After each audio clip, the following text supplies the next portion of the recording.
ಸ್ನೇಹಿತರೆ, ದರ್ಶನ್ ಅವರ ಬಗ್ಗೆ ಮಾತಾಡಬೇಕಾದ್ರೆ ತುಂಬ ಅಂದ್ರೆ ತುಂಬ ಜನ ಹೆದರ್ಕೊಳ್ತಾರೆ.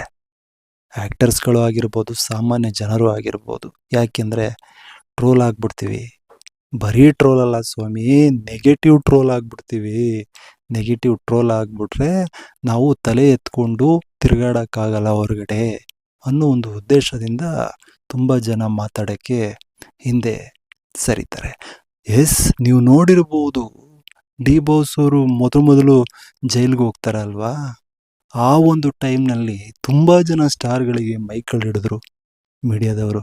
ಆದರೆ ತುಂಬ ಜನ ಸ್ಟಾರ್ಗಳು ಮಾತಾಡೋದಲ್ಲ, ಹಿಂಗೆ ಅನ್ಕೊಂಡು ಎಲ್ಲರೂ ಹೊರಟೆ ಹೋಗ್ಬಿಟ್ರು. ಎಸ್, ಆದರೆ ಆ ಒಂದು ಟೈಮಲ್ಲೂ ಕೂಡ ರಚಿತಾ ರಾಮ್ ಅವರು ಡಿ ಬಾಸ್ ಅವರ ಪರವಾಗಿ ಮಾತಾಡ್ತಾರೆ. ಡಿ ಬಾಸ್ ಅವರು ಆ ರೀತಿ ಮಾಡೋಕ್ಕೆ ಚಾನ್ಸ್ ಇಲ್ಲ ಸ್ವಾಮಿ, ಅವ್ರು ಏನು ಅಂತ ನಾವು ಹತ್ತಿರದಿಂದ ನೋಡಿದ್ದೀವಿ ಅಂತ ಧೈರ್ಯವಾಗಿ ಹೇಳ್ತಾಳೆ ರಚಿತಾ ರಾಮ್ ಅವರು. ಎಸ್, ಅಂದಾಗೆ ಈಗ ಸದ್ಯಕ್ಕೆ ಡಿ ಬಾಸ್ ಅವರನ್ನ ನೋಡೋಕ್ಕೆ ಜೈಲಿಗೆ ಹೋಗಿದ್ದಾರೆ. ಹೋಗಿ ಬಂದ ಮೇಲೆ ಅವರು ಮಾತಾಡಿರತಕ್ಕಂಥ ಒಂದೊಂದು ಮಾತುಗಳು ಇದೆಯಲ್ವಾ ಸ್ವಾಮಿ, ಮುತ್ತು ಮಾತುಗಳು. ಎಸ್, ಅವ್ರು ಹೇಳ್ತಾರೆ, ನಾನು ಡಿ ಬಾಸ್ ಅವ್ರನ್ನ ರಾಜನ ಥರ ನೋಡಬೇಕಾಗಿತ್ತು, ರಾಜನ ಥರನೇ ನೋಡಬೇಕಾಗಿತ್ತು ನಾನು. ಅದಕ್ಕೆ ಕಾಯ್ತಾ ಇದ್ದೆ, ಹೊರಗಡೆನೆ ನೋಡೋಣ ಅವ್ರನ್ನ ರಾಜನ ಥರ ಅಂತ. ಆದರೆ ಅದು ಸಾಧ್ಯ ಆಗ್ತಾ ಇಲ್ಲ, ಯಾಕೋ ಮನಸ್ಸು ಕೇಳ್ತಾ ಇಲ್ಲ. ಅದಕ್ಕೆ ನೋಡೋಣ ಅಂತ ಇವತ್ತು ನಾನು ಜೈಲ್ ಬಳಿ ಬಂದೆ ಅಂತ ಹೇಳ್ಕೊಳ್ತಾರೆ. ಎಸ್, ಭಾವುಕ ಆಗ್ತಾರೆ. ಯಾಕೆಂದರೆ ಅವರು ಇನ್ನೊಂದು ಮಾತನ್ನು ಹೇಳ್ತಾರೆ. ನನ್ನ ಮೊದಲ ಸಿನಿಮಾ ಬುಲ್ಬುಲ್, ಡಿ ಬಾಸ್ ಅವರು ತಮ್ಮ ಸಿನಿಮಾದಲ್ಲಿ ನನಗೆ ಒಂದು ಚಾನ್ಸನ್ನು ಕೊಟ್ಟರು. ಇವತ್ತು ನಾನೇನಾದರೂ ರಚಿತಾ ರಾಮ್ ಒಬ್ಬ ಹೀರೋಯಿನ್ ಅಂತ ಗುರುತಿಸ್ಕೊಂಡಿದ್ರೆ ಅದಕ್ಕೆ ಡಿ ಬಾಸ್ ಅವರು ಕಾರಣ.